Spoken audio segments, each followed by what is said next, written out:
Hey guys, Ralph here. Welcome to True Power Weight Loss Center here on Wonderful Wednesday. Some call it Hump Day. When you're retired, there is no Hump Day. Every day is just any day you want to be. Friday, Saturday, doesn't matter. It is awesome. Anyway, first thing in the morning, not even 7 o'clock yet. Got up, I meditated a little bit, and I'm dying to go out on the bike. All it has done is rain around here, thanks to Henri and Ida. Even though Henri came relatively close, Ida is not. But you know, you get that backlash and everything. I am dying to go out on the bike, and doesn't look like I'm going to get it. It is raining. It's supposed to rain on and off all day, so I will wear my my riding stuff all day long, and when it dissipates, the rain to the point where I can get out, I'll go out, you know, as long as I can, half hour or something. I get rain down, you come back, you do it again. Over the course of a day, you might get a decent run, ride in. But the reason I'm saying this, guys, is I just love riding a bike. Love it. Let me explain. I was a diehard runner for years. I'm talking, well, I'm still a diehard runner, but I don't run. Does that make any sense? I started running when I was 18. I first moved to New York City. And for the first time in my life, I started gaining weight. I was going to college and musician. Spent hours and hours and hours sitting in a practice room, not moving at all. And I started gaining a few pounds, and I didn't like it. Now, about this time, this was the early 70s, back in New York City, the rage was running around Central Park. Jim Fixx had just written his iconic book, The Joy of Running, and everybody just put out, threw on a pair of, Converse All-Stars, high cuts, and go run around the park. They called it the world's largest dating bar. It was unbelievable. On any given day, you could see anybody from Jackie Onassis to Dustin Hoffman to Clyde Frazier of the Knicks just out for a run. It was amazing. And first day I tried it, I was hooked. Hooked. And I ran 10 miles a day, literally every single day for the next 35 years. I mean, I just loved it, and that's minimum. I was a 70 to 100 mile a week guy, easy. Ran marathons, ran ultras, 5K, 10K, didn't matter. Just wanted to run. I was a musician, I was on the road a lot. Just bring my sneakers, man, whatever town I'm in, I just go out for a run first thing in the morning, get lost, find my way back. I loved it. Loved it. Anyway, you can imagine, as I was getting older, getting in my 50s and whatnot, mid-50s, my knees started to hurt. Wasn't a big deal. Stiffness and soreness is something that a big runner like myself, you get used to it. But it started getting to the point where the stiffness and soreness started to hurt. And I'm not one for, running through pain barriers and all this sort of stuff. So I started cross-training. Now, all I did for the longest time was just run. That's all I wanted to do. Anyway, I start with kettlebells. And I love kettlebells. I absolutely love kettlebells, but I don't like them as much as running. I love, at 5'9.5", not quite 5'10", I love being thin. I love being lean. I love the way my clothes fit. I love the way I feel. And kettlebell, yes, it can work off some calories and everything, but I bulked up. That's the nature of kettlebell, and I have no problem with it in the traditional sense. But I preferred being much leaner. Much leaner. Now, kettlebells has some good things. And all my athletes, instead of lifting weights, I have them all do kettlebells. Okay? Some wonderful things. For strength, flexibility, and endurance, it's wonderful. It's absolutely wonderful.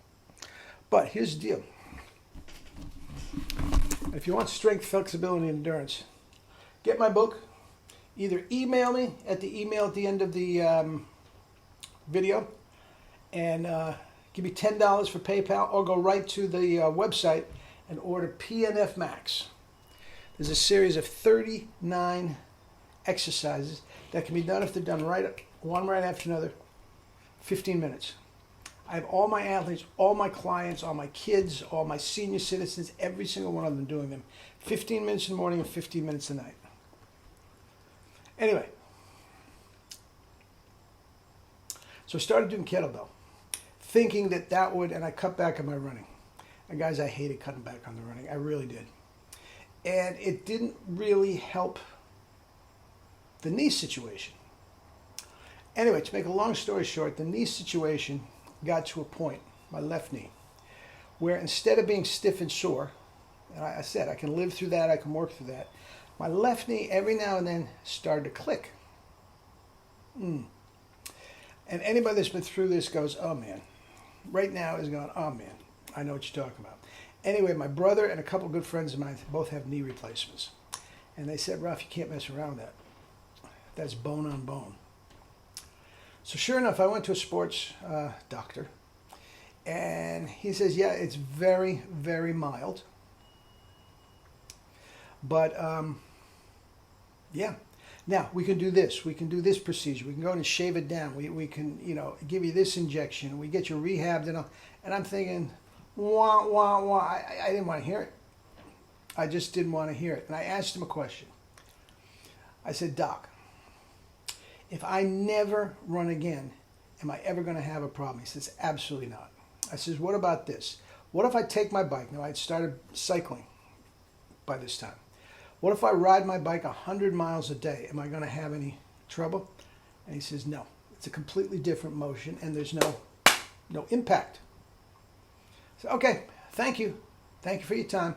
But this cortisone shot, thank you for your time. And I've never looked back. I stopped running as a preventative measure. It's not because I wanted to. And I am just riding a bike. 100%. 100%. It gives me all the endorphins, the clear head, the keeping me lean and everything that running did, but I'm not beat up the next day. Now, I used to run 7.5 minute miles was my regular training run. So it might take me an hour and 15 minutes or so to run 10 miles. In order to duplicate 10 miles, I got to do at least 2 hours on a bike. It takes more time, but I don't care. I don't care. I love it. I love it. And I say in many of my videos, the best weight loss exercise ever. If it's weight loss you're after, get on a bike and ride it everywhere.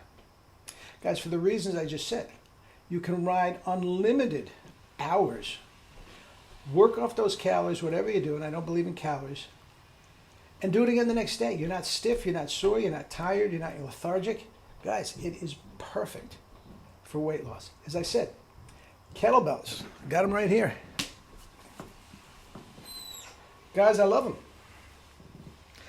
But they are not great for the weight loss. Build muscle, build strength, all that. Look at any of your kettlebell guys. They're not thin. You want to get thin, you want to get lean, get on the bike. So anyway, here I am today. And if I knew back then what I knew now, I would still be running and I'd still be killing my age groups. Races. Winning every single one of them. I would do no more. Looking back at it, even if I was a competitive 10K, 5K, I would do no more than 25 to 30 miles a week running. The rest I would do on the bike. I get the cardio in, I get the miles in, but the major miles would all be done on the bike. I'd still have my knees. I'd be faster than I ever was, even back in the day. I'd be faster because I'd have more glycogen. I'd have more spring in my legs. It's as simple as that. But it's an old man. If I knew then what I knew now, every old man says that. But guys, bike, even if you're a runner, get on the bike and use it as a tool. You are going to be fresher. There are going to be guys that you think are going to be killing you because they're doing 100-mile weeks. Guys, you are zipping right by them. You've got fresher legs. It's as simple as that. Anyway, get my PNF book and get on that. Start riding your bike, running. If you still got it in your legs, guys, it's great. Life's good. Life's good. Anyway, eat and drink your fruits and vegetables and live your life with true power. Love you all.